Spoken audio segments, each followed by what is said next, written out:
complaints about this fall Yeah. deteriorates in time. Yeah. As the spaces. Should go, but no. I'm not worried about it. I'm not worried about it. No.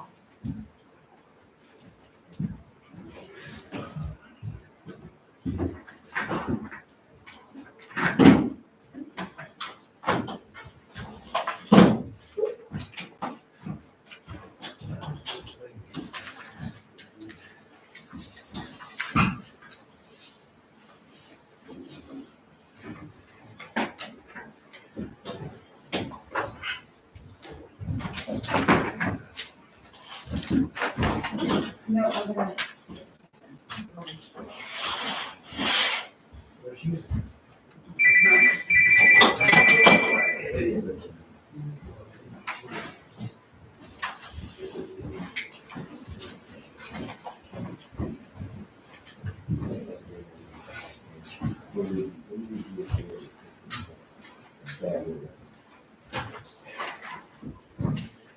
But she's still No.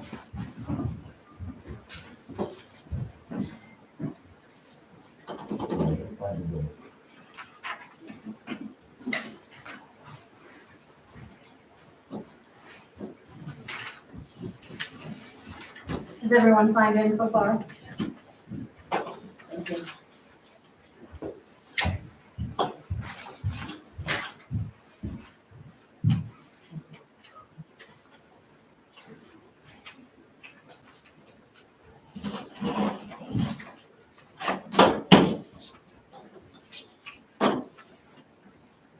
Is yours more comfortable?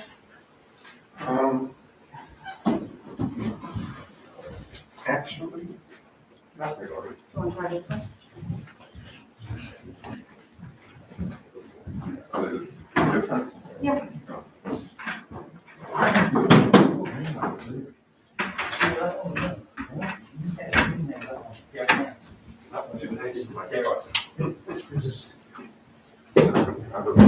I go back that. Yes. See, I have to do it. Well, you have to do it, walk over the change. But you have 120 days. I'm sure it's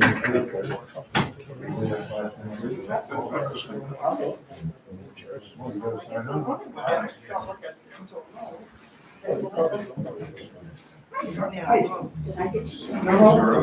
not gonna crowd down against the code, you wanna make sure. Forget it, I put it on a chair. No, put it back.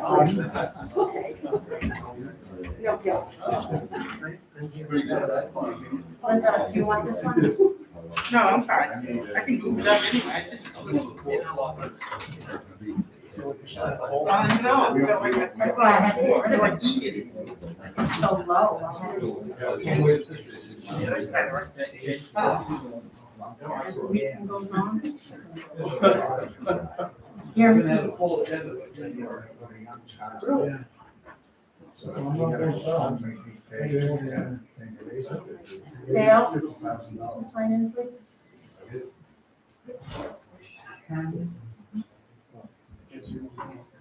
Yes, sir. I use my pen, it's your name. Well, that lady wants- No, I use this. Here. Pete, I'm gonna ask that you sign in, please. You don't have to say Air Force. Me? I don't know my job description. What's not in your notes? No, I asked him if it was, Oh. signing him in. I was gonna say, if it's not, we'll put it in. We'll put it in. Thank you. Sorry, I'm gonna.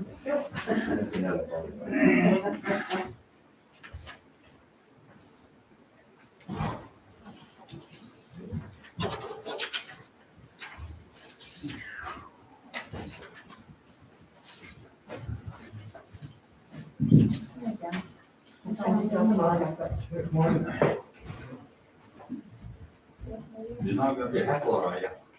I looked to see if you made any waves, yeah, I'm hoping you that's had to. the snowboard. I'm hoping you had to say right there. Did you? It wasn't recorded, I didn't notice anything. Yeah, because it turns out when I spoke to them about in November, is actually state statute. No. So they've been in non-compliance for probably years. There you go, Linda. There you go.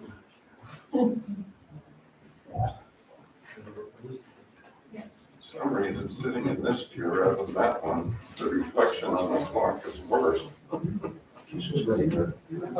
Lights. No, I'm just. It's trying to make you look happy. It's happier than it was in that, I'll tell you. I'll put your other one back. Um, I didn't want Gordon like a nice big fancy chair. I just don't have that. This one's fine, this one, Oh, this one's fine. Nice, everybody with their He's masks friends. on. My brother. We need to get like names on the mask. Oh, this is good. Tim's in another one. There's several that work down there. Try not to. I try not to report. Well, I don't know. The only time I went to court, I represented myself. Anything I want. Nice. Wait till I did the citizens arrest on the run. Yeah. That was more fun than That was ever. my first wedding.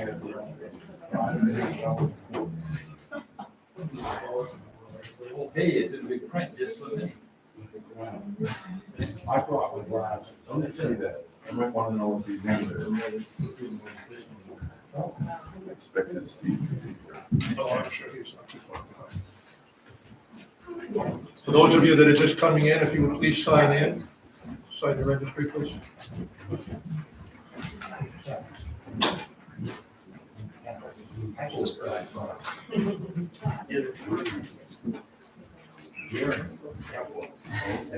Okay. Blessings that have to be.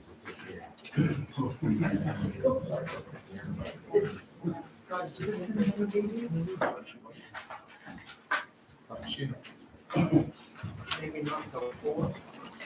No, She didn't know she anything. goes. Don't you have anything on minutes? Nope. I do want to- Collection of minutes.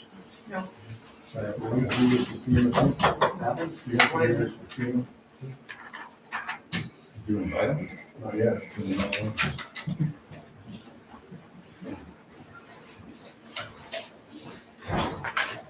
That might be How why. you been? You feeling better after everything? I feel Very active. No.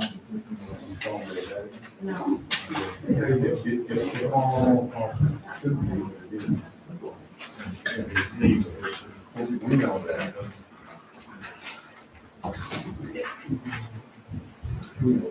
Laura, did you sign it? I did, yes. I guess you should sign it, Steve.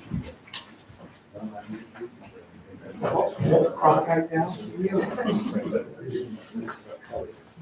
I know, is he dead? I was gonna say, how many of the seats are on? That's the rule. Oh, that's the rumor? Okay. We should still around.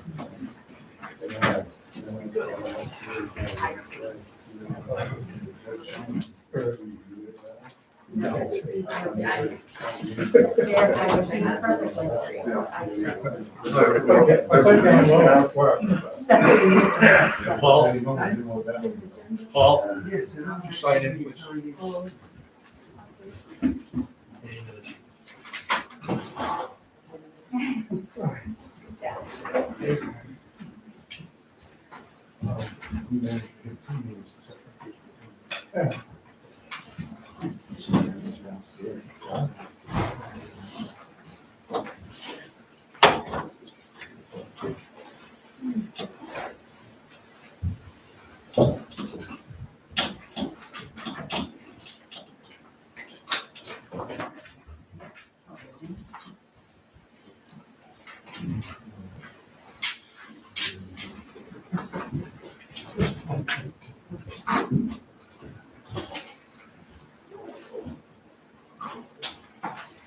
Two-minute warning.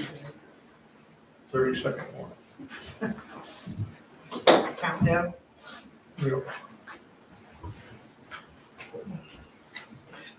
I think school board's going to Zoom meetings. Yes. It's just, you know, On the side of caution. It's 3:00. We're going to call the meeting to order. Please rise and join me in the pledge of allegiance. Pledge allegiance. To the flag of the United States of America, and to the republic for which it stands, one nation, under God, indivisible, with liberty and justice for all. Thank you. The first item on the agenda is an assessors meeting, and there is nothing to discuss from the assessors agent. So we'll move on to the approval of minutes of the most recent meeting. Do you have anything, Tom? No. Linda? No. Eleanor, on the minutes from the meeting of the 15th of November, under old business, there's reference to a motion made by Tom at 4:14 regarding the signing of the letter. Could you include something ahead of that that refers to Dick Carver's update on the matter? And on the second page,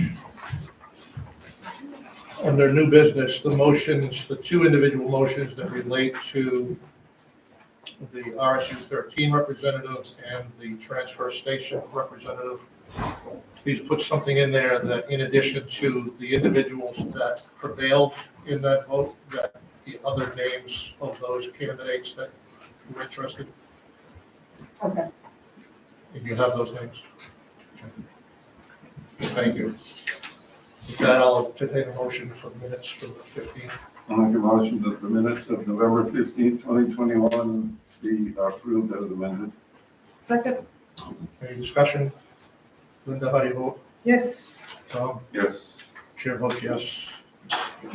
Next item on the agenda is public comments. If you've come in late, would you please sign in, your registration here, right up there. We're going to open up a public comment session. And what I hope to do is we'll have one public comment session that people can express themselves now. Once we get into the agenda and the meeting, there'll be little to zero opportunity for individuals that are not involved with the discussion to speak. So if you have anything to say, please express yourself now during this public comment session.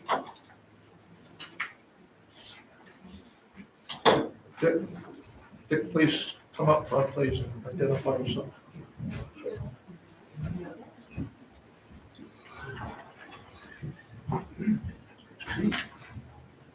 Richard Carver, Town House Head. The idea of having this public comment at the beginning of the meeting, is this to eliminate the public being able to comment on the agenda items? Not at all. Well, I mean, if you are telling us we have to speak now, but we can't speak when there's something being discussed, kind of eliminates what we can say, isn't it? Particularly as it, and I don't usually comment to the comments, but particularly as it relates to the item on the agenda regarding the letter from Kristen Collins. What I want to avoid, Dick, is to have anybody that is not directly related to the letter and the topic at hand. We don't want to get into a free-for-all of everybody involved with their comments at that point. So if you have a comment about that matter, you should speak now. So, but this has changed. The public comment used to be later, so that you could comment on everything. Yes. And now, is this going to be a policy for everything that comes up in front of the select board? When I became chair in September, I opted to move the comment session, public comments to the top rather than the bottom. But I remember you objected to that at the time, saying that people don't often think about what they might want to say until they've gone through the agenda. We don't want to be rehashing a bunch of stuff at the end. So that's the reason for that. And it's not an uncommon situation in many communities. This is a small town, and we should be able to say what we want to say. Thank And when each item comes up, you are restricting us, and I don't think that's fair. Okay, thank you. I might make a quick comment. Go ahead, Tom. When I ran the meetings, I allowed comment on each subject as it came up. So that's what I would favor, but Thank you. Please identify yourself. Can do that. My name is Pam Moss. I live on Cottage Avenue. And I want to reiterate what Richard just said. I agree with him totally. The other thing I would also like to say is that as a member of this community, I have an investment in this issue. So to try to suggest that I'm separate from that doesn't fit well as a member of the community. Thank you. Anybody else have a public comment? Maria? Maria Devery, Woodland Road. I would just like to know if this policy is rooted in actual written policy, or is this just a change that the chair decided to make? And if it is rooted in written policy, I'd like a reference for that so I can review it. I'm not aware that it's rooted in any So policy. it's just your decision. It's chair prerogative. Okay, Thank thank you. you.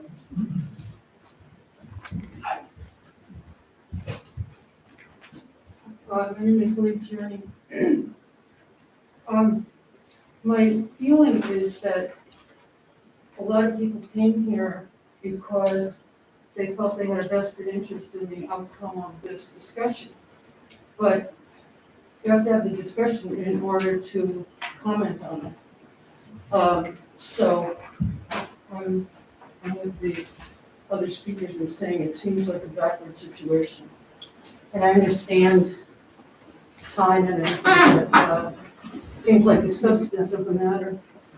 Oh, I was moving on to it. Seems like the substance of the matter ought to be up front, and then people who have taken the time to come to participate in the town meeting would have a chance to comment. Thank you. Any other comments? Thanks. Seeing none, we're going to close the public comment session. Next item on the agenda is new business, and I would like to remind everybody that this is not a town meeting, this is a select board meeting. The elephant in the room that a number of you referred to, without naming it specifically, I believe has to do with this next item on the agenda, which is a letter of complaint from attorney Kristen Collins regarding two members of the planning board. The letter makes reference only to two individuals on the planning board in terms of the gist of the complaint from Attorney Collins. What I hope to be able to do this afternoon is hear from Attorney Collins, hear from the two individuals or the attorneys for the two individuals, if they wish. Give each of the three parties involved an opportunity to speak, and then to recapture some of that information if they feel like they've forgotten something. Give the select board an opportunity to ask questions at that time. This is a matter before the select board, which is unique, it's out of the ordinary, and it's very uncomfortable for all of us. So with that, again, I want to stress that we want to keep this civil. We want to keep it an opportunity for people that are involved, directly involved with the letter, and not get into a back and forth for individuals who have an opinion. You've had an opportunity to express your opinion during the public comment session, and I think that's sufficient at this time. So with that, I would call on Attorney Collins to address the letter that she sent to the three members of the select board members, and the two individuals who are the subject of the letter have read and reviewed the letter.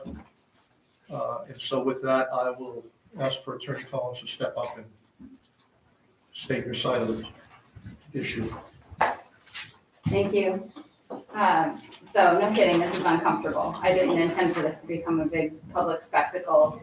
To the extent I could, I tried to submit this letter in confidence. I know that it's the town's attorney's point of view, but that is not a confidential document.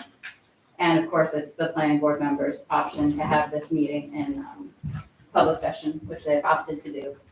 So I have never been involved in something like this in 16 or 17 years of municipal law practice. And the reason I did not approach this, nor did the Woodmans approach this lightly. The things that stuck out to me in this whole process were the meshing of personal beliefs with what should have been just administrative run-of-the-mill procedures of the town. The first being how many strange roadblocks we hit when we were dealing with the planning board, and I think the select board frankly witnessed this, when we were trying to get a public hearing on a petition that you all had, accepted as valid and voted to put on the warrant. And it was very strange that it was so hard to get a public hearing scheduled. And that piqued my curiosity. And, issues about notice being mailed out. Things seemed a little non-standard in a lot of ways, and that piqued my curiosity. And just from the very beginning of this process, there were just strange things. So we had been to the planning board originally, put language forward, and the board was okay with the structure of how we had things, prepared in our proposed amendment. And it said to come back at the next meeting or whatever meeting it was. And no one told us there was a submission deadline. So, we send the stuff a few days early and all of a sudden we can't be on that agenda. And then it's another thing and another thing like that. The public hearing, I don't even know what the issue was. It was something to do, I believe, with the fact that they felt the board had to meet to declare what the date of the public hearing would be, and they couldn't hold a meeting, and so the public hearing was going to be, surprisingly, too late for the issue to make it on the August 30th warrant. So that all just was a little strange. And so we asked for a freedom of access request, which is absolutely anybody's right in this room, to ask for documents. And there should not be that many documents related to this proposal. And the town did a great job and got us everything that it had, but we never heard from Mr. Wexler. We never heard from Russ. And it was, again, curious. We know that there are documents. It does not make sense that the only things that we would have gotten from a request between those guys are the things that the town had already given us. There had to have been more. And Mr. Wexler, I think, did finally give those documents over. Eleanor just sent them to me today, so I don't know what happened there. I understand that, he did his job ultimately, but I shouldn't have had to get the AG's office involved, with no feedback. I'm sorry. Yep. Go ahead. And even, when Mr. Wexler did submit those documents, why not go ahead and send them to me since I was the one asking for them, or have his attorney do so? So that's that part of it. I'm glad it was taken care of. I'm gonna look through the documents now, but they're not super helpful. They came, a full month after the petition went to the vote. And then for Russ's part, the thing that I find the most egregious about this was, again, I was just doing my job to make a freedom of access request. I checked back through the town a few times, what's going on with these requests? When am I gonna get them? I, got everything you guys had as a board and through the town office, but again, hadn't gotten those. So of course I'm gonna check back, and still never got the documents. And so I never did anything harassing, like Mr. Wexler says. I never contacted either of these two gentlemen in person. I went to Eleanor. Yet I'm getting threatened with a bar complaint. And I don't know how serious, that is, but it's extremely serious. When you Google an attorney, the number of complaints that they have against them comes right up. And it's incredibly harmful. And you better believe I would have sued the town and sued him if that had happened. So if I may, you've sent a letter with specific allegations against two individuals.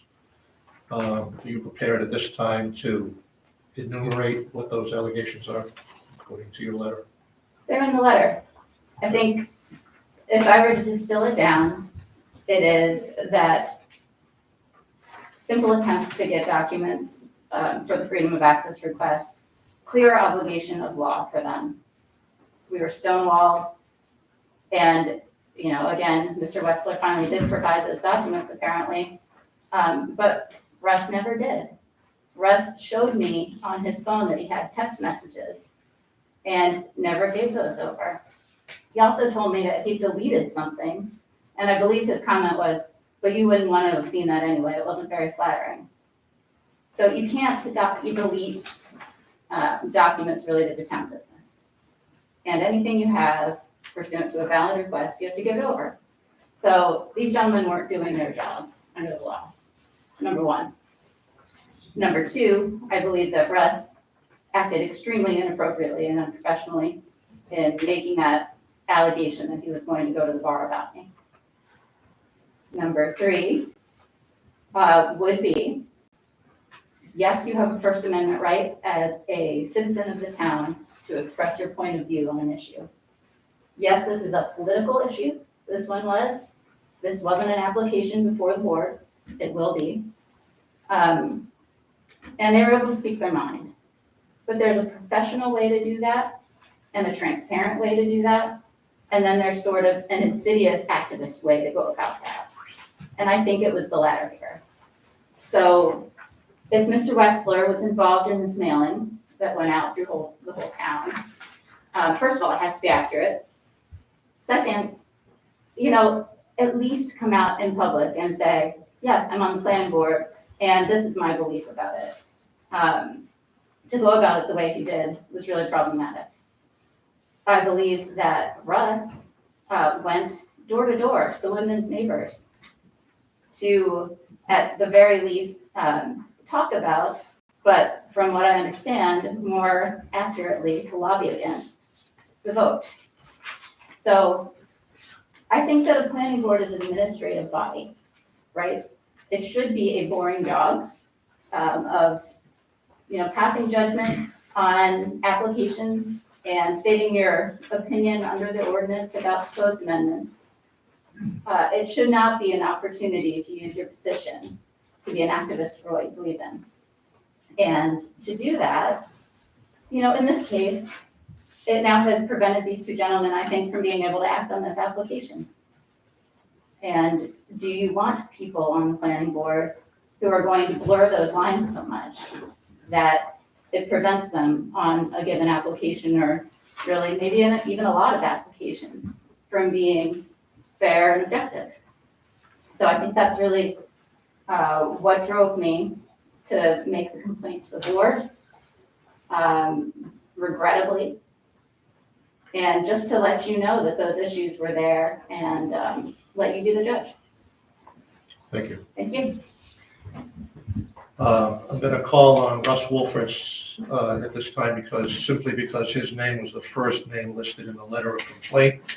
I would like those in attendance to know that when the select board received this letter, we notified Russell Wolfritz and Ken Wexler that the letter was in hand and that the select board had scheduled 2 individual executive session meetings so that each of those 2 individuals could come before the board with Attorney Collins and get their side of the story.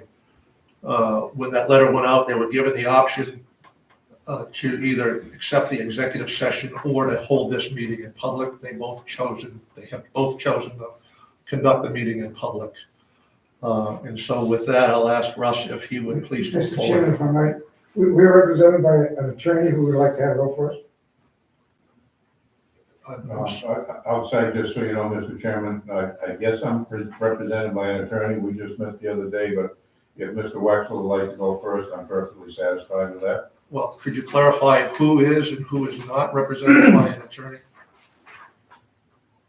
Mr. Scott Anderson it represents me in my personal interest, but we've worked on this together. Russ and I are on the planning board together. Both of us believe we've done nothing wrong. And Well, okay. And Mr. Anderson, as our attorney, I'm requesting that he be allowed to make a statement. And Russ, could you clarify that this gentleman is your attorney? If that's what you need, then he's my attorney. Would you take me on as your client, sir?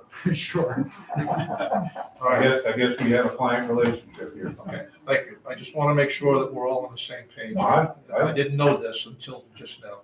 didn't either. So, Russ, are you saying that you'd rather not speak for yourself in? Oh, I do want to speak for myself. I have no Then objection. I'm gonna ask you to go Wow. first. They would like to go first, and I would defer. And I'm suggesting that because your name is the first listed on the letter, I'm asking you, would you please go first? If you have anything to say, if you'd rather not make a statement and you want this gentleman to speak for you, you'll have a chance to speak again. But we want to make sure that whoever said that, I hope it isn't said again, because I'll ask you to leave the room. Keep your comments to yourself, please. Go ahead, Russ. Thank you, Mr. Chairman. My name is Russ Wolferts. I am currently the chairman of the planning board, have been for about 2.5 years. I categorically deny most, if not all, of the statements and allegations that have been made against me. It's unfortunate that things like this do happen. Oftentimes, it's a matter of communication. Often, it's a time of misunderstanding. I can tell you that somebody lost their pen. That's the sign. During my whole course of tenure on this planning board, I have attempted to do everything according to the oath that I was sworn to.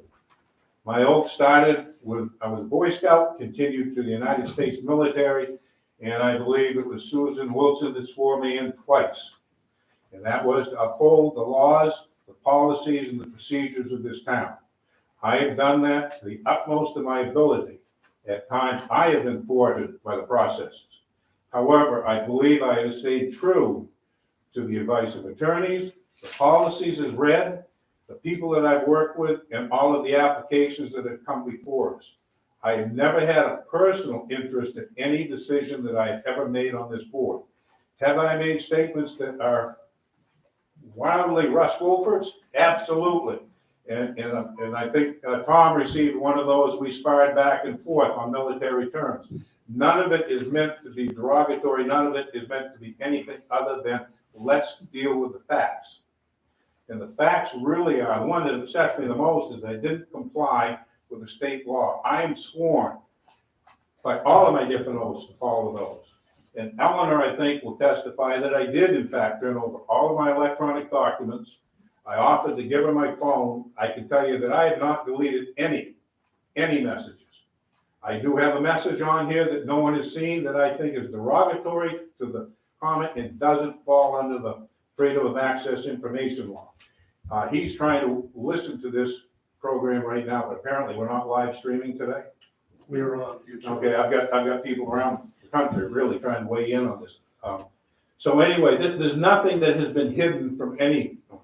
The request for me to address this, and I want to get into all of my discussions at this point. Eleanor sent me a letter. And that letter was the right to know law. The request went to the town. It went to the officials of the town. I'm an appointee. I responded in a timely fashion to Eleanor. I don't know if she was clerk. I don't know if she was secretary. I don't know if she was deputy clerk. I have no clue what her title was. But Eleanor, did I not respond to you? Please note that that was an affirmative for those of you that can't see. So I have responded in a mature, rightful way. It is not my duty, do I believe, to respond to any applicant that has little issues out there throwing them at me. That complaint, that issue went to the town, and I responded to the appropriate source. I also responded to the Attorney General, Brenda Kelty. She and I had a good conversation. We wrote back and forth. I said, I will deliver my computer and all of my documents in a timely fashion. There is no statutory requirement that I have to do it immediately. It was done within 30 days. I think I complied. The rest of the issues out there, I'll save. I'll let Mr. Wexler speak. But I'm telling you, I categorically deny those allegations. I'm telling you that I did everything within my ability to follow the procedures and the laws of Owl's Head, the comprehensive plan, the whole 9 yards.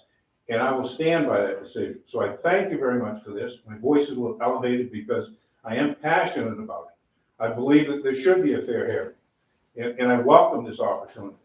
It's unfortunate it kind of has to be in this format, and I actually empathize with you having run that meeting. But there's a lot of things that can be said in the details that will support this. I don't think the details today are important is that you need to know, everyone needs to know. I have an open book. I comply with every conceivable belief is the best owl's head. Are we entitled to difference of opinion? Absolutely, I'll agree with that. So, Mr. Wexler, would you like to step up or have your attorney step up? Thank you, Russ. Mr. Wexler. Good afternoon, everyone. My name is Scott Anderson, and as Ken noted, I've been kind of working with him on this. He may have some comments as well that he'd like to share with the select board, but I sent along a letter that I know you've read, so I'm not going to go through that point by point, but I really wanted to make 3 points. I appreciate this is awkward. I think it's awkward because it normally doesn't happen. Disputes arise, however. Disputes arise between members of planning boards and applicants. If they don't, those planning board members are not doing their jobs. The goal of a planning board member is not to support and approve. It is not just an administrative task, it's a substantive task. And so the applications come before planning board members. They have to make sure that proposed developments are permitted uses, that they comply with all the standards. And as Russ said very well, they take an oath to make sure they do that. So it is often the case, and I know Kristen and I could testify to many situations where planning boards and applicants don't see eye to eye. But coming to the select board to complain about that is not the way you resolve those. Those are resolved by letting the planning board process go. If somebody doesn't like the outcome, there's an appeal, and if you go to Superior Court, and there's a whole process that's set up so that you folks don't have to deal with this stuff on the fly. Second of all, with town meeting, when new laws come up, everyone's allowed to comment. Everyone who is a resident of the town has a. Can we get that taken care of, please? It's a very peppy ringtone. Thanks, Mr. Chairman. So when you're dealing with town meeting, this is a legislative act. Every single voter has the right to talk to their neighbors about how they feel, to talk at town meeting, to send letters, to do whatever they can to support their view. And I think, one thing that's lost in all of this is that I think Russ and Ken had raised some concerns about a project that was before them, and it actually took a change in the law to pave the way for that to move forward. So I think, there was obviously something that they had identified that made them uncomfortable because the town had to go ahead and change the law in order to let things proceed. So, when you've got disputes at town meeting, the solution to that is not to come to you folks and ask you to police everyone's behavior, but to talk amongst each other at town meeting and raise your views. And when you're in a planning board proceeding, you have to make your arguments and try to explain why your project complies. Processing delays in hearing, when you get on the agenda, people that do permitting work like this, we deal with this all the time. And every applicant thinks things go too slowly, that they can't get a straight answer, they can't get on the agenda fast enough. While the abutters to projects think everything's going too slowly. I don't know what's going on. And it's just the way it is. And normally these issues don't end up in front of municipal officers because there's a whole process to go. On the FOIA piece, Ken provided his documents in September. I don't, this is critical. There's a whole state law that governs FOIA requests. If anybody feels like the town is dragging their feet, they go to court.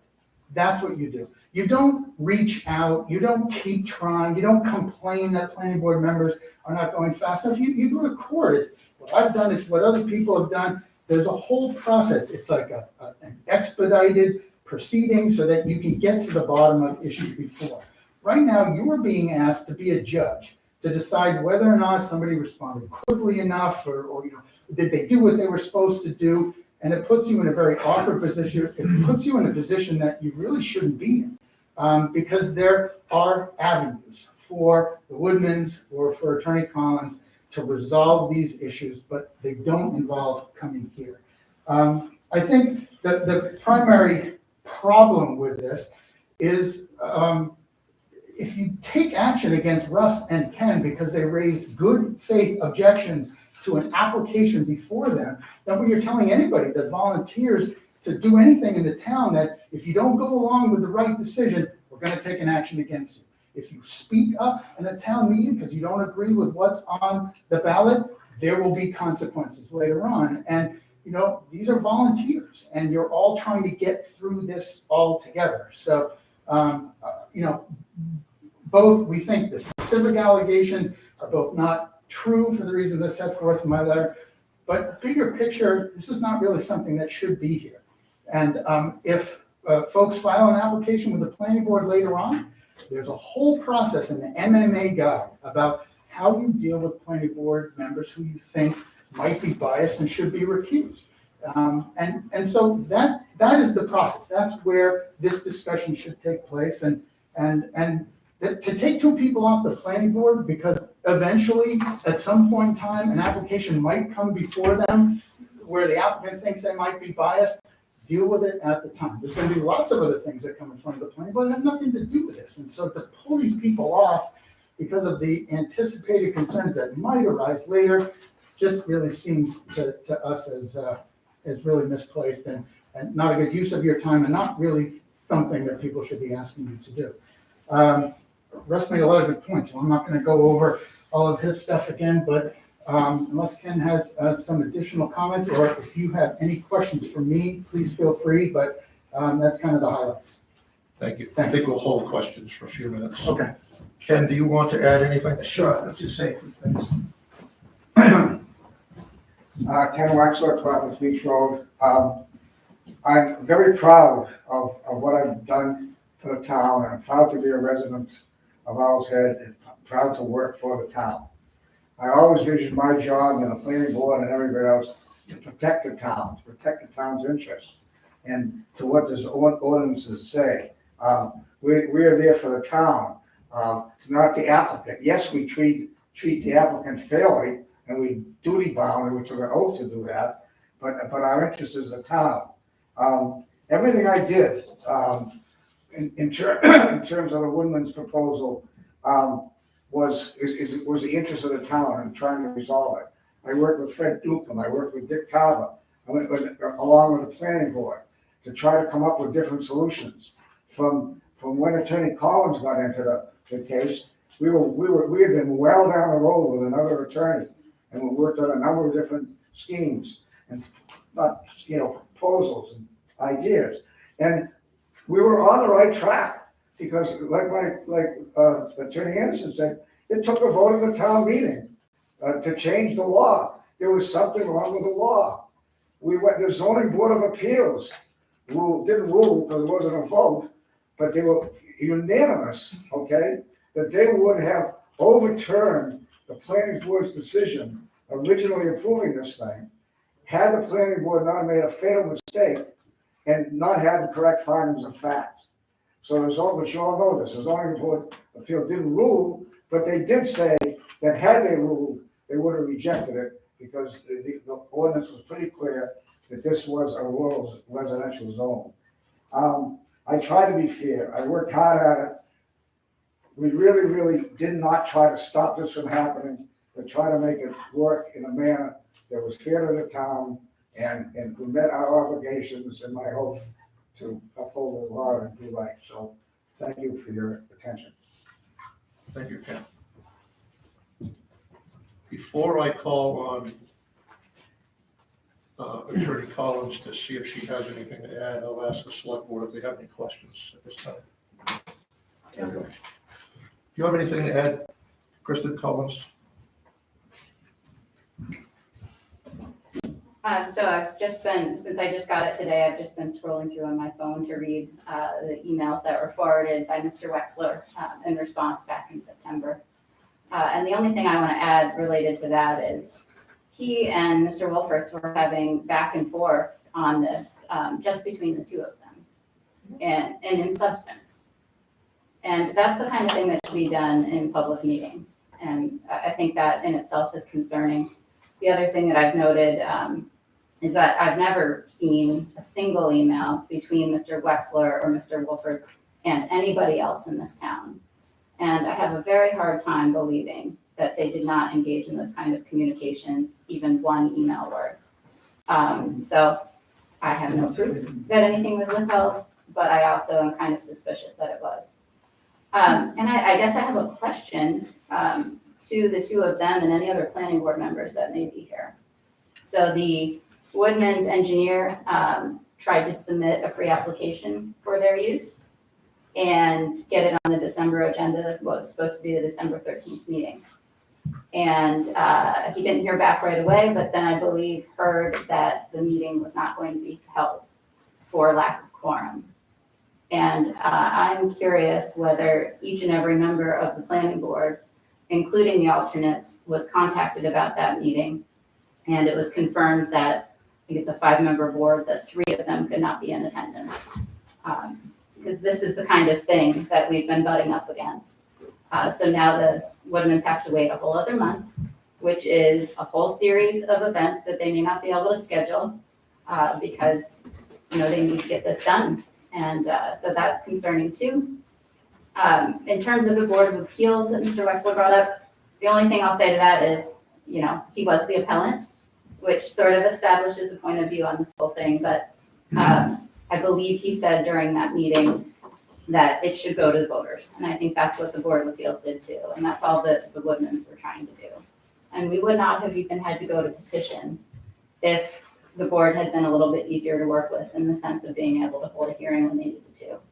And they had spent a bunch of money to do it and a lot of their own personal hours. And that's unfortunate. So, thank you. Thank you. Russ, do you have anything to add? Sure. Thank you. If I could ask, sorry, Mark. If I could ask Ms. Collins, I really didn't hear her comment about we couldn't have a meeting because of, I didn't hear you last. I guess the question is, why did the Russ, December meeting Russ. get called off? I'm trying to hear. Why did the December meeting get called off? And did you ask every member of the planning board if they The could attend? December meeting? Yes. I don't even know which December meeting you're talking about. Well, there's only one, right? Pardon? There would only be one, but it would have been the first week of December. 13th. The 13th of December, well, one, that's between my anniversary and birthday, which had nothing to do with it. But I know that I would have asked Scott if we had anything on the agenda. That's the normal process. That process then is, he would tell me who may be around, who may not be around. I did not poll the board to see who would be around. I was told we would not likely have a quorum. Pass it on. So that's December last year, a year from today. That's what happened. This December. Oh, this December? Right. This December, I don't know if anything was coming forward to the board. Scott?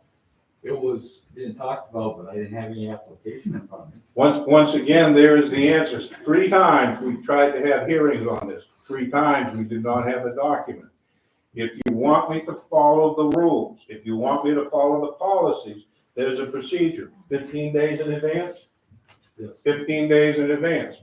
If we don't have it, am I supposed to start making exceptions? Because once you go down that slippery road, that's what you get. Rule by exception.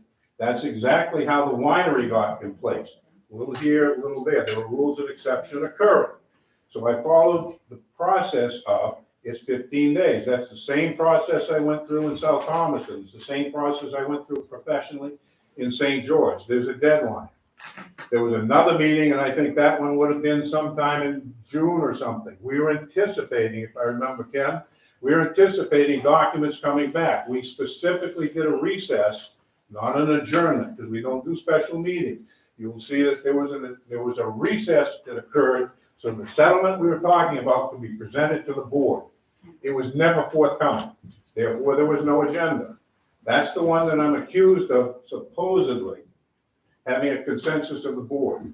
The board that night took a vote. The vote was, do not enter into the next part of the meeting without legal advice present, without having the documents in front of us so we'd see what was going to be advanced immediately to this public meeting for vote. We never got that.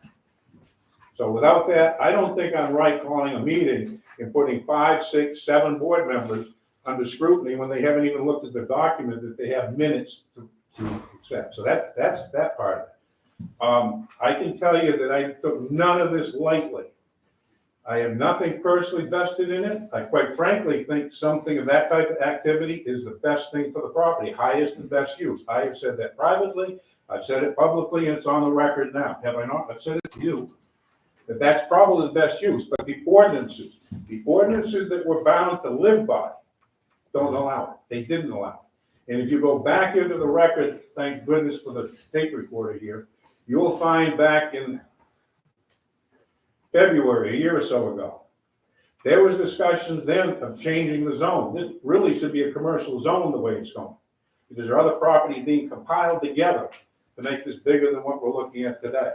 I have no problem with that going commercial. That's a decision for the town. It's on the record that it was suggested that the zone be changed. The appeals board subsequently occurred with that, if I recall correctly, Ken. So everybody knew at some point we had to get to a zone change. I think, Tom, I wrote to you and I may have CC'd all of the board. We may get to a zone change. This thing may collapse. That was when I felt the applicants were stalling, not bringing us the documents they wanted. We were that close to having this done. That close to having something that I was comfortable on behalf of the town advancing to the town. And you can read a letter, and I've got it, this is my little battle book here. I've got a letter from our town attorney, Ben, who says the fact that they filed the public request for the meeting changes the whole landscape. We then had to go into how do we deal with it. I think as far as the stalls that are being said, and my voice is elevated because again, I'm passionate, I'm not angry with anyone. I actually respect the right to do this, and I'm glad Kristen's here, because I told her that night on my car, I look forward to seeing her. I think she's a good person to work with. If you look at how some of those stalls occurred, I'm putting that blame right here. Because people failed to count days accurately. And we made a mistake. I admitted to the applicant we made a mistake. I admitted to my board, did I not, Ken, that we made a mistake. That first meeting that was started and falsely collapsed, I had to stand out here and talk to two members of the public that came to the hearing. Nobody else from the town was here. But I was saying we made an error in the publication. Kristen and I sat right here in this room and we counted the days to get there. We both made a mistake. We missed a day. Don't ask me how. Eleanor, is that what happened? Okay, so to blame the board and individuals on the board for that delay is totally erroneous. When you try to deal with the second one, that's even tougher for me to swallow. And I've been advised not to say this, but I need to put it on the public record. We had a little spat in this room when I sat right here over how do we do public notice. Public notice gets to how soon can we get this to the board, get this to a vote, okay? I was told specifically to use the Bangor Daily News as the method of publication. I said, it does not meet the straight test of public notice under the publication. And Eleanor, you've studied it, I've studied it, I'm sure you guys have. It says a publication of general distribution must be used. That to me is the Courier Gazette, not an advertising form, but I'm saying that's the Courier Gazette. At that meeting, we could not use the Courier Gazette because once again, we were stuck with a time deadline. There are how many people in the town of Owl's Head? Would you give me shy of 1,500? I mean, 1,500. Do you know how many papers by the Bangor Daily are distributed in this town? 31. I can't honestly say, representing the town of Owl's Head, that I gave them notice on a very important zone change by getting 31 households to read that notice. That is totally inappropriate. Now, I love the Bangor Daily, don't take it wrong, but that's not the way to get the word out. I said, and you go back to the record, I said right there, I said, I will accept that, but I'm also going into the Courier so we get more publication notice out. You all remember that? The Courier Gazette is great. They got 84 distributed. So we got less than 100 people or 110 people getting notice. I also said I would be mailing. And there was some opposition to mailing. My belief is this, that a zone change is important. Everybody should weigh in on it. Everybody has a chance to do it. I felt that was my duty. Okay? It was also consistent with the instructions I received from two attorneys. Do it. Do the mailing to the actual residents. I've got them in here. These are the letters from our town attorneys, two of them. Okay. Now, Kristen would object to that, and I absolutely agree with her. She's right. It is not required. But standing right there and talking to you folks, I said, I believe in the straight-faced test. What is honorable? What is beyond minimum standards? And the standards I subscribe are you do the best that you can at all times. And that to me was a move that was perfectly adequate. For Kristen's position, I'll apologize. I wrote anonymous on it as far as the payment. It's on my credit card. You guys paid for it. You'll know that I have not cashed that check yet. Probably should, probably messing up the bookkeeping. But I'm telling you that that notice going out was done to the best of my ability as soon as it could be. Did not have to be then because we had 60 days to call the hearing and do it. I did not want to put the town through a special meeting. So we rushed to get that done, even though I firmly believe that using the Bangor could cause anyone to go to Superior Court. Well, I think at this point, beyond that, acute, because it was never done properly. It was never done properly because like this whole process, it's been done at haste, not following the rules.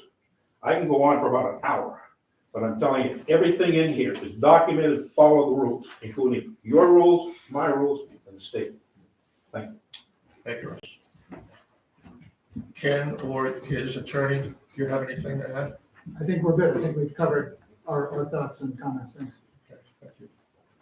Mr. Chair, if I may. Yes, go ahead. So I don't think Mr. Wolfert's answered my question about this December's meeting, but I just wanted to correct that Will Gartley reached out to Scott Bickford in the week before, if not sooner, the week before the submission deadline for this meeting in December. And I know there's at least one other application that has been submitted for that meeting and is in the town's hands.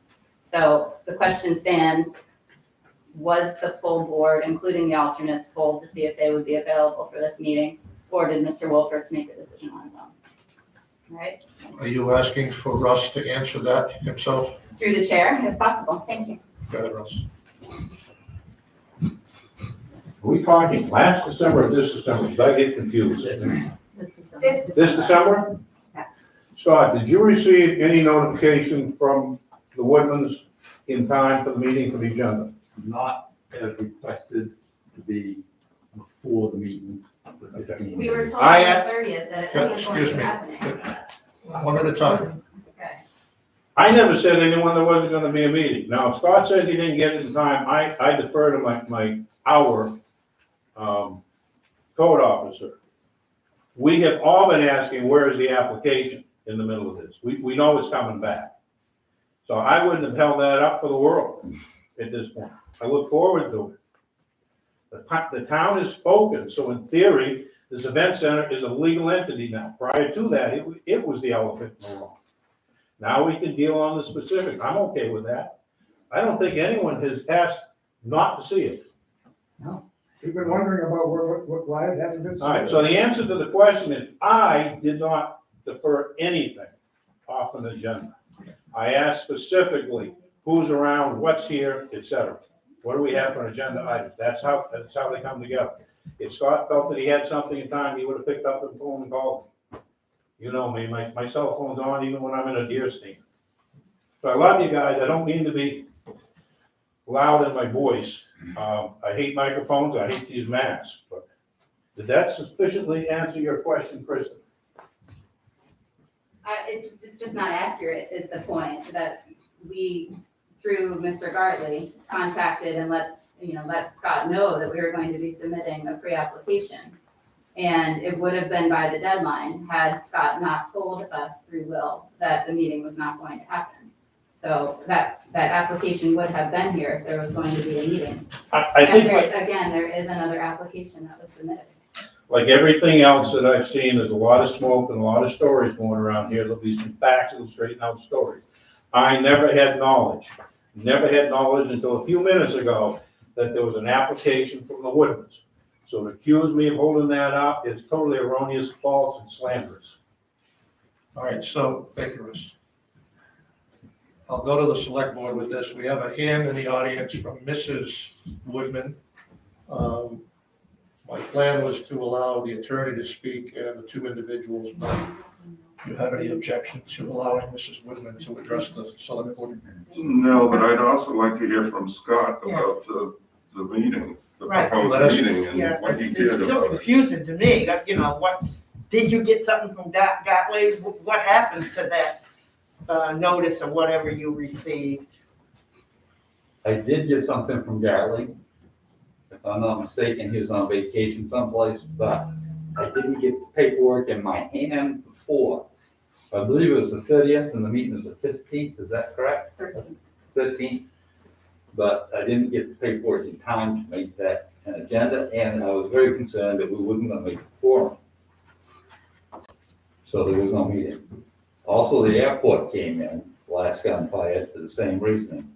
And I said, it's gonna be in January, after talking to the chair and suggesting we withhold the January rather than get caught short with it. That's how that happened. So you didn't get the notice in a timely fashion, is what you're saying? I'm saying it was so borderline, I don't believe I did. Well, but you know one way or the other, either you I did mean, I or might you get a didn't. phone call, I don't have any of my stuff here. No, I might have got the phone call, but the phone call is not an application. so there was nothing written I submitted? didn't have the copies Wait, required to be in front of me at the time that I'm aware of. Okay. I'm a little confused as you say that you didn't think there would be a quorum, so you didn't actually ask around if there would be one? No, I didn't. I don't normally do that. I take what I have. Why did you think there wouldn't be? I did talk to the chair, and he wasn't sure there'd be a quorum, and I wasn't sure there'd be a quorum.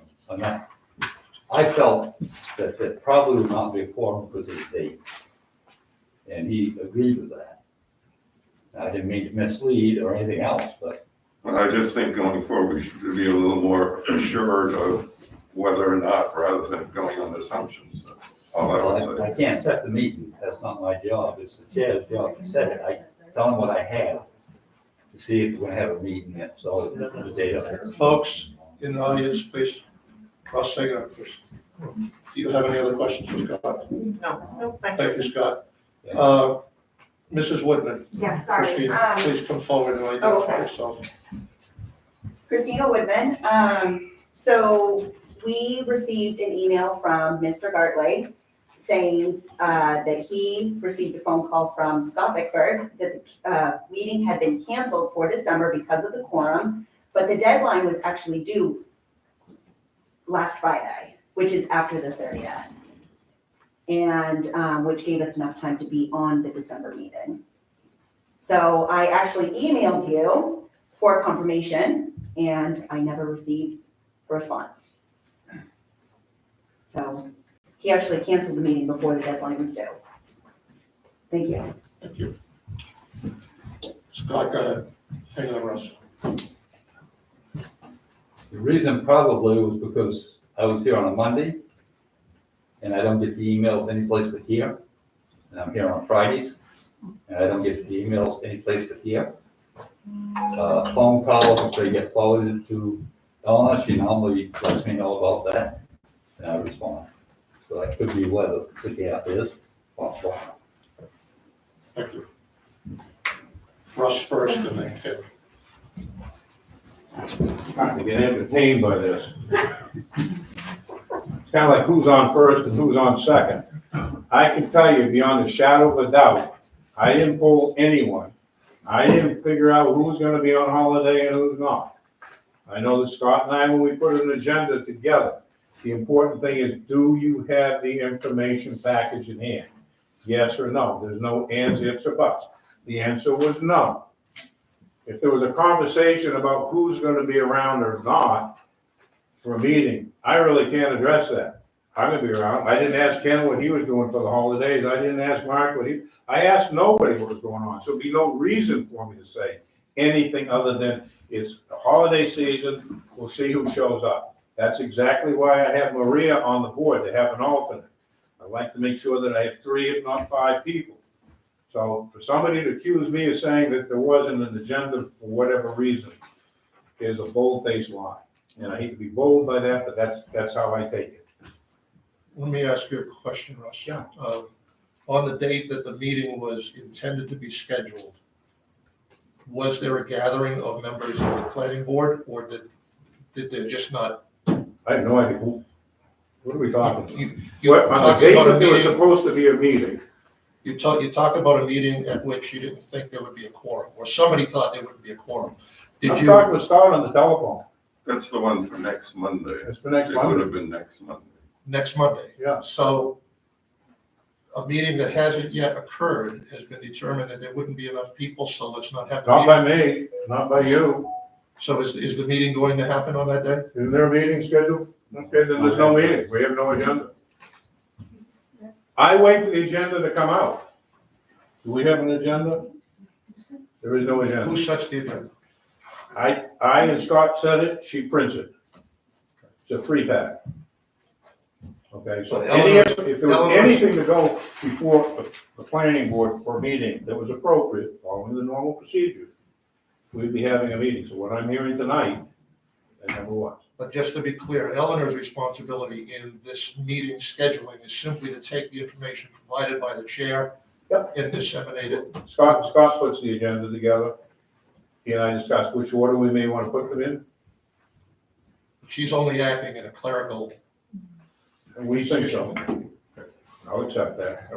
You know, to me, she's the one that puts the packets together. Scott puts the packets together, gives it to me, I keep them in the file and let the planning board know that the file is.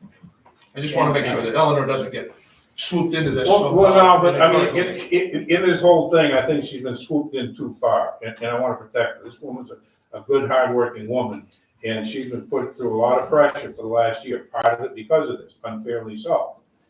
And I don't mean to add any undue pressure on her, nor do I want to embarrass any one of us here, you guys included. But I'm telling you, I don't know somebody sent an email to somebody from Gartley or somewhere else, wouldn't even mean anything. If it's there, it's there, we'll have the agenda. If you thought you had agenda item, he would have told me. I've worked with him since high school. So far, it's been a good relationship, and he has not withheld anything from me. As a matter of fact, there are times he and I disagree on opinion. Thank you. But to follow the rules for an agenda setting thing, never. Those of you guys that know me on the school board, never been done. If it's done at an appropriate time, it'll be on the agenda. I look forward to it. Thank you. Ken, So I would, stand please so that people can hear you. I would just say that it appears to me that there was a communication and a misunderstanding between the applicants and the code enforcement officer, not Scott and I, and to cast further aspersions on Scott and I and throw this confusion into this is like the Attorney Collins saying, well, I don't know for a fact that he didn't email everybody in town about something, but I think he must have. Like saying I don't beat my wife. I mean, we're really moving to a new level of blame and accusation. There was something got messed up with the filing application. It doesn't mean you send an email that I'm gonna file. Even you file. And it didn't happen apparently. So it's nothing to do with us and I or the planning board. And when I tell you, we really were wondering when this was gonna happen. We thought it was gonna happen months ago because it was always such a big deal that they get this through. And we were sort of wondering about it. Unless maybe they held it up so they could see if they could get us thrown off. So they wouldn't have to deal with us. But again, everything's been said. There's no sense making it worse. Speaking for myself, I've always done what I thought was proper for the town, and I hope to be able to continue to do that. Thank you, Ken. Attorney Collins, this will be, Yeah. Not Wrap it a up. back and forth, but I guess this would be a good opportunity. You've got one live application for the planning board meeting, and we can submit ours. So can we schedule a date in December and have a meeting? December 21st would allow for 15 days if that's the rule. Why not just have it Christmas Eve? Well, I know I'm gonna be working on Christmas Eve. The 21st is not Christmas. so Attorney Collins has asked a question. Who's the best one to answer that, Russ or the code enforcement officer? Oh, and I just wanna say real quick on the, Yeah, let's do something. Right. We Let's do it together. okay. Let Kristen finish her. I just wanted to say, this requires a site plan review, so the Woodmans had to go get a site plan from Gartley and Dorsey, and they had to meet with their 4 contractors and actually make plans for this, which obviously they didn't want to do before the ordinance change passed. So nobody's been sitting on their hands to get people kicked off the board. Thank you. One at a time, guys. No, we said we'd answer together, we're all friends here. That also would need, besides the site plan, an application to go to the planning board. And the $25 fee to go to the planning board. That's my piece. There is your administrative question. It's not complete. The procedural part of it, once again, flies into the policy that this planning board has had and almost any other planning board that I've had. And believe me, I had consulted on this issue, this specific issue on how to address the event center, the comprehensive plan, everything else. With a former chairman of this planning board, the Rockland chairman of the planning board, Thomaston, South Thomaston. I've gone outside this town trying to find the appropriate way to deal with it.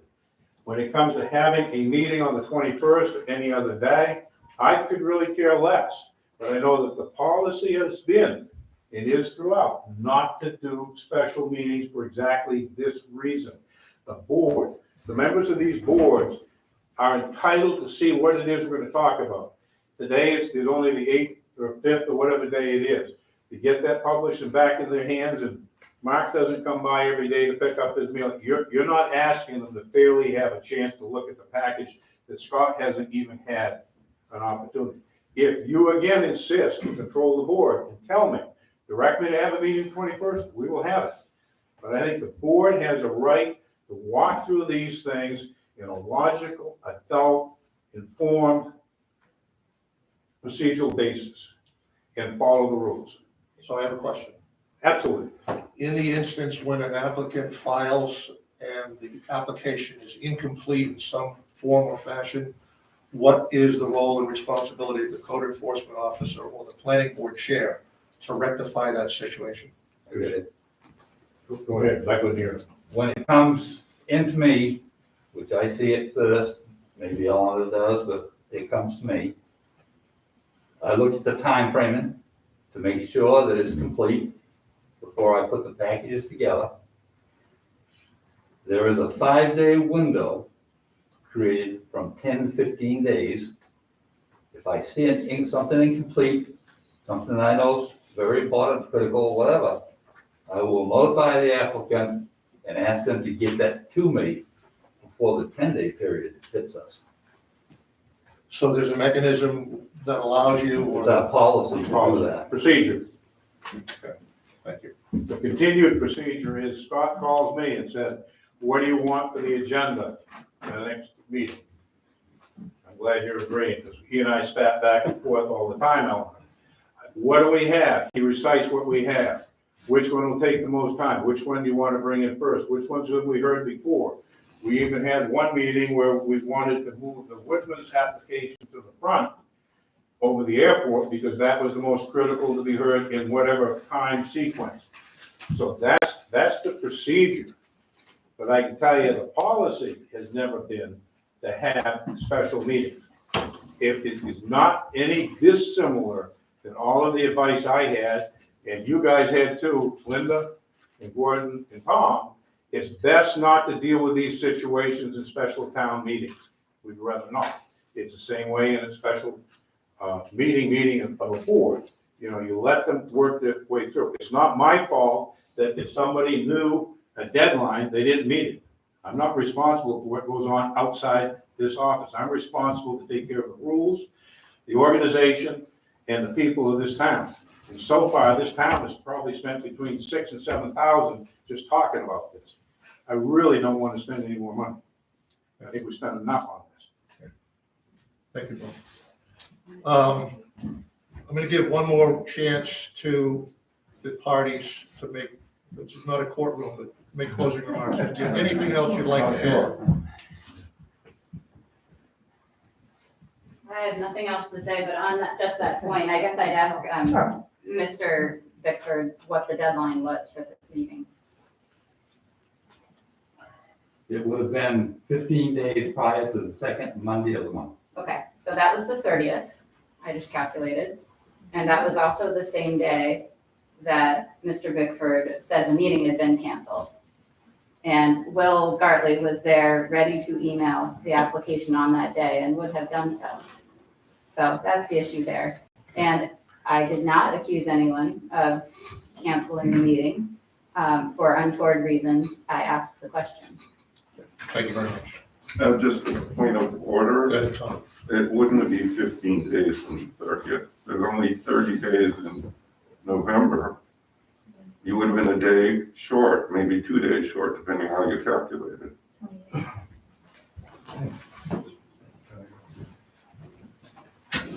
Mr. Chairman, hi, Scott Anderson. I guess, I've been doing municipal permitting and disputes that flow from it for 20 years. And I don't think I've ever experienced this. I mean, I think if we're having this meeting because there were allegations that folks were doing things that were completely improper, that were biased, that were violating laws. And we spent the last 20 minutes talking about, whether a call saying you're about to file and whether they got the right information. These kind of issues that come up about filing deadlines and quorums is just part of the day-to-day. And these are items that are sorted out by code officers and town clerks and applicants every single day without bringing the selectmen together to make a federal case out of it. So I think, the question for the board is, have these two planning board members done something illegal, something unethical, other than articulate their views that they think that, an application didn't comply with the standard, or they didn't agree with the changed law to make it a permitted use. It should be big stuff that comes before you, not, hey, can we have a special planning board meeting on December 21st, and do we have enough people to nail down? That's the kind of stuff that I think, Scott Bickford deals with and planning board chairs deal with every day. So that's just my sense. Thank you. One nice, Well, last chance. one last friendly word, please, and thank Mr. Jim. Part of my little battle plan book concerns how communications occurred, or how they didn't occur, and who got sucked into them and who didn't. I feel extremely badly for the town employees that sit in that front office, the way they got sucked into this, having to take call after call and be put on pressure, when it should have been on the select board or myself. And I tried to reach out after the public hearing, which I thought was one of the best public hearings this town's ever had. People showed up. And I don't think I ruled anyone out of order. I had a nice talk with Kristen. I enjoyed working with her. I think she's a reputable attorney. I really enjoy, she's more of a dagger type shooter versus shotgun. I'm more shotgun, just let get it out there. I would say this, and I think I spoke to her. I don't know why she's talking to everyone but me. If she has a concern over a meeting this month, I would have been pleased to receive the phone call from her and take it on person to person to try to work it out. Hearing that there was something on the agenda tonight is the first time I've heard that. And those of you who know me know that I may be a little rude at times in my language because I went to Rockland. But at the same time, I'm perfectly willing to find the median ground. Perfectly okay listening to the facts, making an impartial decision. And that's all I tried to do with this town and my duty. I took it very, very seriously when your predecessor asked me to step up. And he knew that I wouldn't buckle, that I wouldn't be part of public influence, that I would follow the rules. So that's what tonight is about, following the rules. If you think that I have not followed the rules, then so be it. I'm perfectly happy to go home and start ice fishing. Hunting season's over. The more time I have to myself is fine. But I like being able to contribute back to the community that has protected me and served me all these years. So choice is yours. Whatever you guys decide, I can live with. None of it's personal. Thank you, Russ. Select board, do you have any questions? Mr. Chair, can I just correct, since I misspoke, it was the 22nd of November that we were told that there wasn't going to be a meeting. Thank you. So, I don't. all right, it seems to me that the select board, with this letter in hand from Attorney Collins on behalf of the Woodmans requesting that Ken Wexler and Russ Wolfridge be removed from the planning board, it seems that we have three options. One is to deny the request. One is to vote to remove. And the third, in my view, is that we could table this matter to another meeting after we've had enough time to think about it on our own and then deliberate it as a body. If it's permitted, or I would make a motion that we dismiss it because I don't think a case has been presented that proves the allegations. So that would be denial Yes, of the request. Is that a motion? yes. All right, we have a motion to deny the request to remove Russ Wolfritz and Ken Wexler from the planning board. Is there a second? I'll second that motion. We have a motion and a second to deny the request from Attorney Collins for removal. Is there any discussion? I will be voting no because I want to have a chance to digest this, maybe listen, it's been recorded, listen to it again and, put some thought into it instead of just saying, okay, guilty or not guilty. Tom, any discussion on it? No, again, I just don't think anything specifically has been proven that they were prejudiced or whatever, or acted inappropriately. All right, so we have a motion and do you have anything else, Dan? No, I don't. We have a motion and a second to deny the request for removal. Linda, how do you vote? No. Tom? Yes, Chair votes no. The chair will entertain a motion to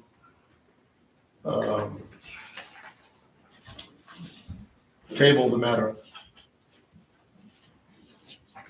to a date certain. No, I would make the motion then to table it until we had time to digest what's been going on for the last hour and 10 minutes Can you please put a date certain on that? to the next meeting, which is 20th 14 of days from now. 20. So the motion is to table the matter to the meeting on the schedule on the 20th of December. Is there a second?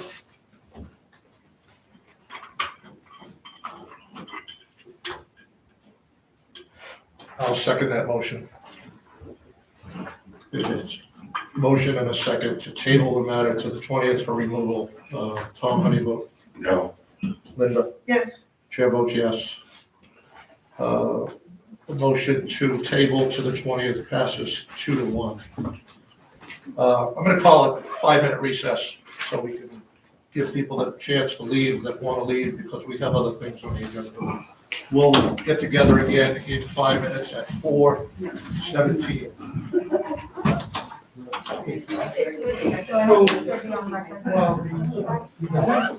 How you doing? You can pause it. I think. All right, how are you? No, I can't hear you.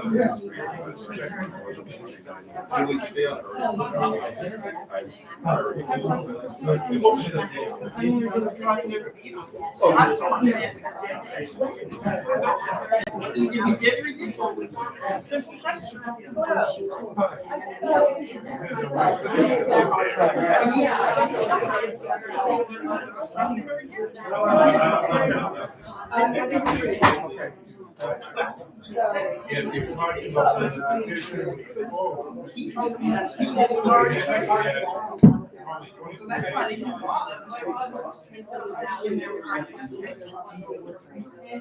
If the meeting's canceled.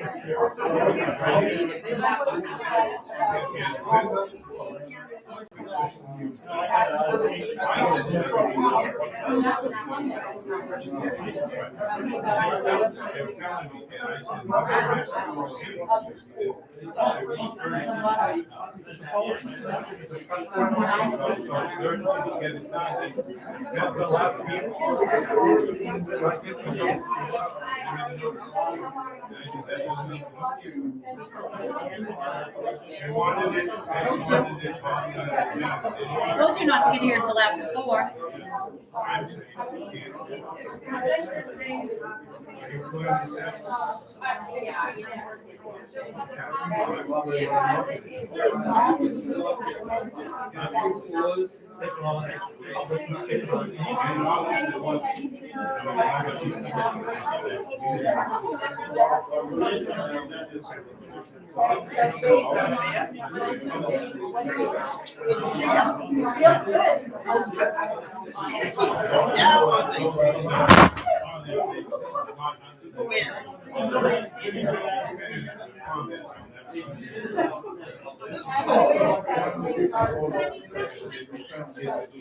I thought that out.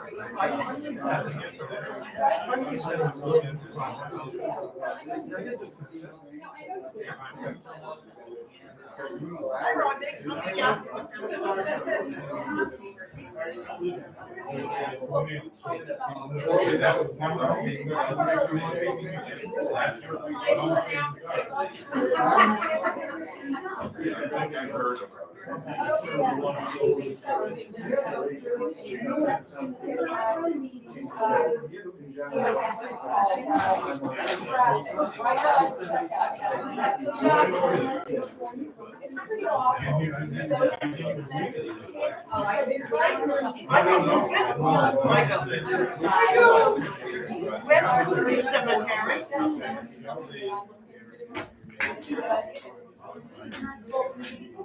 Where's Cooper Cemetery?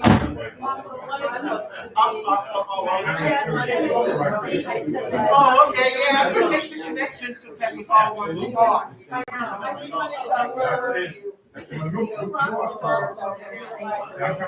Thank you for listening to me. Yeah, I'll get it. Yeah, you can make the connection. Signed by the way, signed by Fred Newcomb and Ben Hall. He must still be online. Hi, Maria.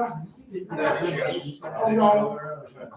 Hey, small lady, let me know. All right, we're gonna bring this meeting back to order. If I could ask those that are not involved to step out into the hallway. Thank you, Gordon. Thank you, Russ. All right, guys. Thanks for the opportunity, anyway. Appreciate your time. Richard, it's always a pleasure.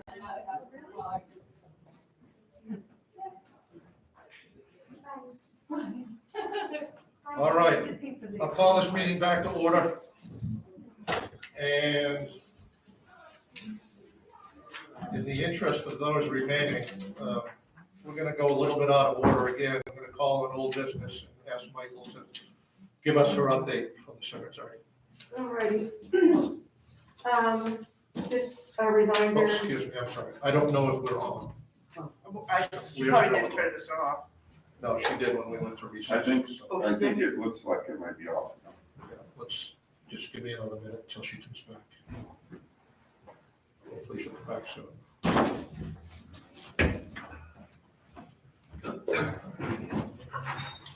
Is that her? 1 minute. Auntie's in the restroom, I'll be right in. Oh, I'm sorry, Mike.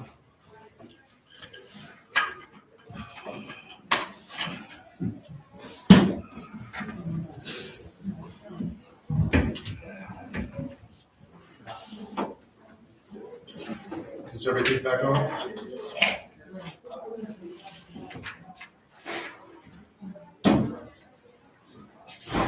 So, thank you. Bring this meeting back to order. The next item on the agenda, we're gonna go a little bit out of order, and we're gonna take up some old business before we go back to new business, in the interest of Michael, so she doesn't have to sit here all day. So please go ahead. Okay, Michael Von Cannon, Holiday Beach, part of the cemetery committee. And in the spring, the selectmen gave us permission to pursue the abandonment procedure for Cooper's Beach Cemetery, which we're going to be calling Cooper's from now on, because it has nothing to do with the beach. We, the cemetery committee, and Dick Carver and Paul Harrell have done all the research, determined there are no heirs, no owners. I had a legal notice put in the Courier for 3 consecutive weeks.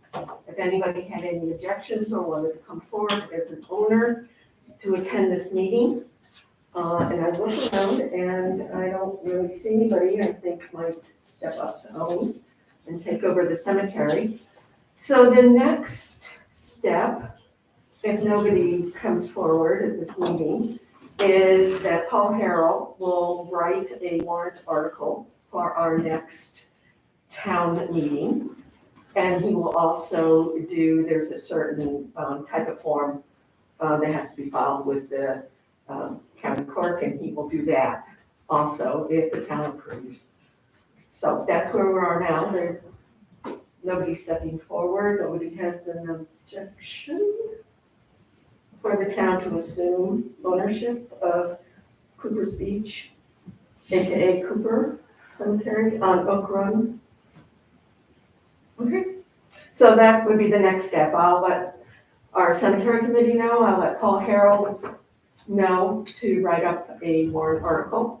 And whenever we have a town meeting, that will be one of the articles. What's your urgency on getting this done? No, the only urgency I would say would be,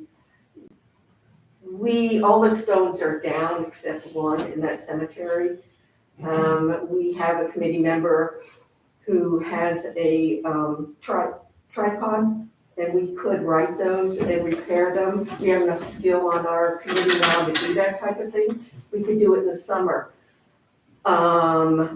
If the town owned it. I've been hesitant to do anything since we've discovered the abutters don't own it. And that there's probably nobody to say we couldn't. But just, I would feel more comfortable if we had town approval to own it, and then we could certainly do it in the fall. We don't have to do it in the summer. All right, so you'll come to us when you're ready, and we have a special town meeting scheduled for the 16th of this month, so it's too late for that. Yeah. We don't really want to have too many special town meetings. I mean, is it something we could wait till August? Or? Yes, absolutely. Okay. And just having that restoration that our cemetery committee can do versus hiring somebody. That's the only thing, and I think maybe technically we should do it after the town approval. That makes sense. So no rush. Tom? I'm just curious on the naming. Who decides what the name of it should be? It has, as long as I've been on the committee, which is about 11 or 12 years, it's been Cooper's Beach. It has nothing to do with Cooper's Beach. I don't ever know why it was Cooper's Beach. It's a family cemetery. There's only 6 people. They're all Coopers. It should be Cooper's Cemetery. So are you doing Cooper's plural or Cooper's with apostrophe S? Or I heard you say Cooper at one time, so. I don't know. That's something that I'll discuss with Paul Harrell when he writes up the final. Okay. So in effect, the renaming would take place when the town meeting is voting on it. Yes, well, technically when Paul does all the final paperwork, which will be a week or so afterwards. But you can include that in the warrant, I'm sure. Oh, yes. You know, that, Yes. that, you know, not only accept the property, but accept the name. Mhm. Okay. Dick, you had a comment? Yes, Mr. Cooper bought that property from General Knox back in 1801. It's a little And bit of that's why the name comes from, and that land was 100 acres there.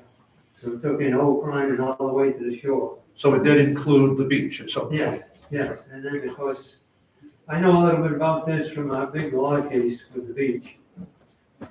So I learned a little bit. So you weren't around then, you just read about it? No, I was around, we had that article, but anyway, that's. Thanks. Thank you, Dave. And I got one other thing I need to say, that if there's no heirs found, permission, and we can't get permission to take care of it, it's the responsibility of the municipality in which the burial grounds is located to maintain it. Doesn't have to be town cemetery, we still have to do it, but if it's town cemetery, then, it makes it more efficient. Any veterans in there, or do you know? We thought at first there was a Civil War person, but, Lee Carver did some research and it turns out she doesn't believe there was a veteran. Any other questions or comments? Okay, thank you, Michael. Thank you, Dick. Next item on the agenda, we're gonna go back to new business to approve the 2022 state holiday schedule for town employees. Perhaps we should do the amended one first. Sure. Although that's not listed as, but I have that as well. So we have a memo from staff dated the 29th of November. Please consider the following revised holiday schedule for 2021. And the reason for this is because up until just several weeks ago, Thursdays were the day off at the town office, and now Fridays are the day off. So the request is to relocate Christmas Day, holiday day off, to Thursday, the 23rd of December, and New Year's Day this year to Thursday, December 30th. I'll make a motion that we amend the holiday schedule as discussed. We have a motion? Second. A motion and a second. Is there any discussion on the matter to readjust Christmas Day and New Year's Day holidays from last year's, or from this year's schedule? Seeing none, Linda, how do you vote? Yes. Tom? Yes. Chair votes yes. A sister matter on that is the approval of the 2022 holiday schedule. You both have a copy of it. And I'm going to ask some questions to make sure that we're clear on this. The 2022 holiday for Thanksgiving Friday, which I believe is a traditional day off, falls away in 2022 because Friday is an off day. The town doesn't work that day. And a new holiday has been inserted in June, presumably to make up for that lost holiday. This is a new holiday for the town of Owl's Head. If it's approved, it's Juneteenth. It's a new state. Yeah, I'm familiar with the, okay. yeah. It's Juneteenth, scheduled for, Juneteenth would typically be the 19th of June. That's why that's the traditional time for it. And the request is that that date would be celebrated on Monday, the 20th. Because it's a state holiday and because correct me if I'm wrong, our holiday schedule matches that of the state and other municipalities. Sorry, I thought I shut that off earlier. And then we have what's absent from this updated list for 2022 is, if I'm reading it correctly, is New Year's Day 2022. That's because it's on the, Excuse me, you're right, it'll be 23. Right. But it's absent from the 2022. well, it'll be a Monday. It's on That's why. Saturday, actually. January 1st is on Saturday. Okay, so what I want to make sure is that for the 2023 schedule, that these things don't fall off because we're taking up one matter on the adjustment and then making this new one. My understanding is I was looking at calendars, the next one would be New Year's, which would be January 2nd of 2023, the Monday. Right, so they would, right, so that they would, it's the same as, that they would have that Monday off, because the holiday's on a, it's Right, so on it'd a be on the Sunday. next year's schedule. Right, be on Not next this. year's schedule. Yeah, it's just that the way this is written, it has one less holiday than the old schedule. Okay. Right, I mean, It's not our intent to take a holiday away. We want to make sure you protect it. right, New Year's Day isn't on this one, and it really should be because it's in 2022. Yeah, but it's going to be celebrated on December 30th of 2021. Seems like that should be in parentheses, but still on that list. Right. Could you make that, Ray? My question is, should for Thanksgiving, Okay, now that they work on Thursdays, okay, I was trying to give you Wednesday off as well, but I guess you don't need it. It's awful generous. So I guess, I think that's what this was for. Was Yeah. to add it to this. yeah, but for the 2022 version, there should be some reference, I think, to the 2022 New Year's Day, even though it's gonna happen in 2021, if you follow me. We don't want to lose Even it though it's on all. a Saturday? Well, you're still gonna celebrate the holiday. I think what he's saying is, well, We're I don't celebrating, think we're it's celebrating needed, it Thursday the 30th. just list at the top there, New Year's Day, and then put December 30th, 2021. I don't think it's necessary, but that's What what we he's do is asking. we print the schedule that the state puts out. Yep. And we go by that. I just want to make sure that a year from now, when we do this, Yeah. we don't lose Right. the history. Right. You see what I mean? Okay. So I'll entertain a motion to approve the 2022 holiday schedule as presented with that modest correction. I just wonder if we could have Indigenous Peoples' Day / Columbus Day. I hate to have Columbus entirely forgotten. Well, Going by the state, I guess. Yeah, this Columbus Day is no longer. holiday. So is there a motion to approve this document? I'll second. That was the motion. Oh, I thought you motioned. How come, I thought Veterans Day was November 11th, no matter what. I mean, it was November 11th, no matter what day of the week it fell. But that's a Friday when they don't work on Fridays. Well, that's the same thing as, yeah, all right, okay, I get you. Yeah. It just seems like it should be, all right, fine. Okay, I'll make the motion that we accept the 2022 holiday schedule. Please. Second, Any further discussion? Tom, how do you vote? Yes. Linda? yes, Chair votes yes. Next item on the agenda is the resignation of Town Clerk Susan Wilson. Susan has submitted her resignation, we've all seen it, effective the 31st of December.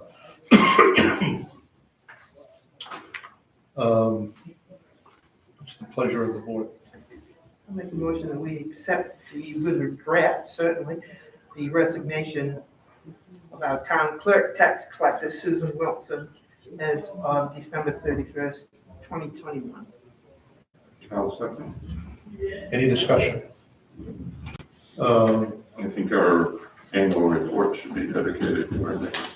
Well, it's 10 months away, 8 months away, whatever, Certainly something to keep in mind at the Yeah. time. for sure. Along the lines of discussion for that, as you all know, we've been working on to finalize a job description for tax collector. I think And, we have to vote on that, we voted yet. yeah, no, I'm thinking we should Okay. probably do that tonight as well. No, I mean the resignation, we haven't voted on. But we're still in discussion. All right, I just Unless what you that want- had to do with resignation. Okay. Okay. I hear you, I get you. All right, we have a motion and a second to accept Susan's resignation with regret. Tom, how do you vote? Yes. Linda? Yes, Chair votes yes, sadly. So this would be another adjustment to the agenda. It has to do with the job description and advertising for the position. As you know, we delayed taking any action on what we knew was coming, the inevitable departure of Susan from her job. We wanted to do it on her schedule, not on ours. So since receiving her resignation, we've developed a job description for tax collector and a job description for town clerk, with the knowledge that the roles of the Allison tax collector and Allison town clerk are combined into one paid position. We further developed a help wanted ad that's going to appear in local papers. And you both have seen it. Tom, you did a lot of work on this, putting it in this format. I made a couple tweaks to it that I shared with the two of you. Is there any, we probably should go ahead and accept this job description as being the final document. If somebody would like to make a motion. I'll make a motion that we accept the job descriptions as presented. Second, Any discussion? Linda, how do you vote? yes. Tom? Yes. Chair votes yes.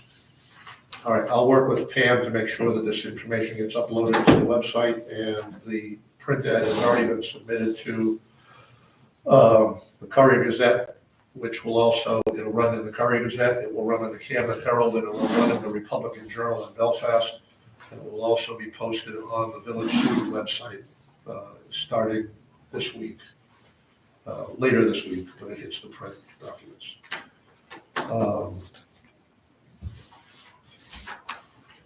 Any other adjustments to the agenda that you can think of? Do you have anything? Other business? I don't think so. No? Okay. Next item on the agenda is to approve and sign the municipal warrants.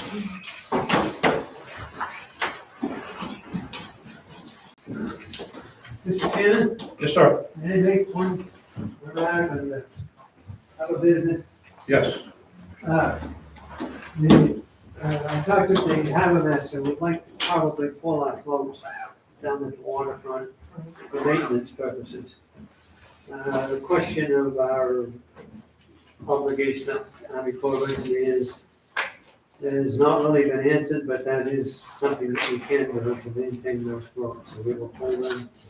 I will make a formal request at the next meeting, and if the Habermas can be here, he'll probably do it instead of I, but he's sometimes that's, piloting something anyway. Well, Would maybe. you be in touch with him, Adam? I've already told, we discussed it. Yes. Okay, all right. And it's in the town's best interest. You'll ask him to come if he can. Yep. Yep, I will. Sorry. Thank you, Dick. I guess I do have one other question. I was wondering why we postponed the resignation of the animal control officer. At the time we were setting up the agenda, it just felt like there was going to be an awful lot of stuff going on today. Okay, I just was wondering if we wanted to get a jump on any advertisements. That was the only reason. I would, if I may, I would suggest that his nephew, Ralph Demons, who is animal control officer from Palmerston and some other places, perhaps we could reach, I know him quite well, we could reach out to him. When the time comes, obviously, that's it. Yeah, Well, we don't have to advertise it. well, And then his who wants to be dog catcher, but anyway. his resignation is effective the end of the year. Right. So that's, we had time talking to that, but Yeah. do you have any knowledge of, I thought the current animal control officer has a son? Or His nephew is Ralph. it wasn't Ralph His nephew was Somebody Ralph Demons. that does that as well? Yes, Did he take over in South Thompson? yes, yes. Well, why don't you, if you would, unless there's any objection, reach out to him. Can we just make sure that he takes care of like other animals besides dogs and cats? Well, we want to, in my view, we want him to come in and talk to us, just the Right. same way we had Yeah. Mr. Devon. Right. They don't do wild animals. The animal control officer does not do wild animals. That's not part of their, I think the old one used to do raccoons. well, he would, but it's not really, Okay. part of it. You mean Gordon Poland? Yeah. Well, I think that's what we would need to find out. I mean, it isn't in state statute that animal control is domestic nuisance, whatever. And the other thing is, I know you reached out to Tony, the Mazzaroni, and Yeah. said January, is that acceptable to him? It is acceptable to him. Okay. I actually went down there and met with him and Sue Okay. and Catherine. He realizes that it's not gonna happen. If there is a fix, it's not gonna be, That must be too heavy for this chair or something. it's not gonna be an overnight fix. If I understand correctly, in order to repair that to what he thinks would be to his satisfaction, it's gonna, have to bring the crew down. If we can we'll have to talk to the road commissioner. Right, Get his yeah. opinion on it. Yeah, I guess at this point right now, it's not even complete down there because paving has shut down. that's not That's gonna, what I was told today. yeah. told you that? And All right, well, my understanding from, well, that being said, it is, we'll have to get him in here and talk to him. Right, yeah, I don't think the pavement See would if have there's any some- effect on it anyway. Yeah, see if there's some modification to that job that everybody will be happy with. It's quite deep. Yeah. I mean, I'll be surprised if a vehicle doesn't wind up there this winter. So one of the items here, and I don't know how we don't take care of it, it's a request for reimbursement of personal funds from Dina for the dinner. How do we communicate to everybody that would ever be involved with something like this needs to purchase through the credit card? Any ideas? I'm not sure, some of it can be Oh, yeah. purchased with a credit I card. thought that was from their separate account. It is, it's from the kitchen account, isn't it? Mhm. Yeah, it's from the kitchen account. So I don't think if they would use the credit card. Well, Right, please reimburse me $149.27 for items I purchased for the Susan Wilson benefit. I suppose they could, you know, and then the town would just pay the credit card out of those funds. Yeah, I mean, we got Dollar Tree, we've got Yeah. TJ Maxx, we got more Dollar Tree. I mean, it was all legitimate, but Right. it goes against what our intent is in our policy. And I don't know how we don't do this. I guess we'd have to ask, you know, have a conversation with Pam about how that would happen. You know, Here's they would another- have to have, you know, if they go into the Dollar Tree, they have to have a credit card in hand. You know, That's what it's for. don't right, I see- know, but don't that's see what I why mean, that's an issue. so, you know, does Pam have to go to do this, because she's the authorized user? I mean, I that, can't imagine. I don't know, those are the questions. They call that the $1.25 tree now. The prices went up. Yeah, yeah, I think they're gonna name it something else, but anyway. Five quarters would be nice. Yeah, right, 5 quarters.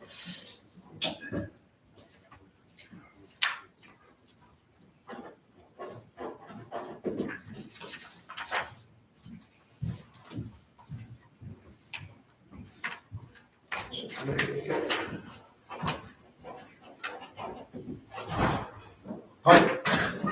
You sneaking up on me like that? Sorry,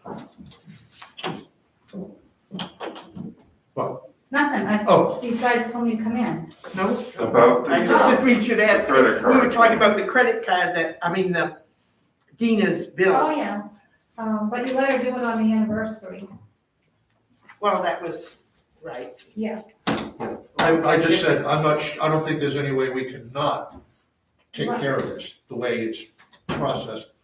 But how do we communicate to the kitchen committee or anybody else that, Well, the problem with like the kitchen commit would be, you know, going to get the tablecloths and the little stuff, and I can't be with them to shop. no, I understand. Yeah, there's a lot of running around. So, but most of the time, and same like when she does her shopping during the day for the anniversary, she did it all, napkins and food services, and I just don't see. And like Amy does her stuff, you know, where she lives, so we can't do a credit card with that. What does Amy buy? Oh, she bought, some paper, some envelopes about 2 months ago. Why couldn't she have ordered it through the online? She did it when she did an order with her business. Yeah, well, she needs to, So Keep just it things, yeah, it was on there that we, a couple months ago, I guess. yeah, but some, I mean, Some items, yes, but some, yeah, she should keep that separate. I mean, if it's for use here, yeah, I put Or it even- under the account. Okay. Under her account. It's just she was right there in her area. Yeah. And, but I don't know how we can, yeah, I think it's something that we need to, it's a pain in the neck, I recognize, but I don't know what else to, Yeah, I guess the only other thing that could be done, especially if it's coming from the kitchen fund Yeah. would be to cash a check for them. Do they have? Give them do they have- $100, $200, whatever, and then they could, use it and give it back, Give whatever some was out left. of petty cash or? Well, they don't have petty cash, I mean, he could go cash a check from the kitchen crew, then we got a check, checkbook, cash a check and give them cash, and then they just have to account for it, and if there's some left over, they put it back in the checking account. Could that work?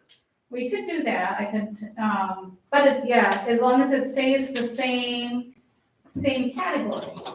Yeah. That's fine with me, if it stays in the same category and I can give them a check, I don't mind doing that. Right, I mean, you'd have a receipt anyway, so I can't see where it But would the be different things. But I would have to, but it depends on when they go shopping too, Right. I would have to just do it. And then you guys would have to sign the warrant a week later. Right, Yeah.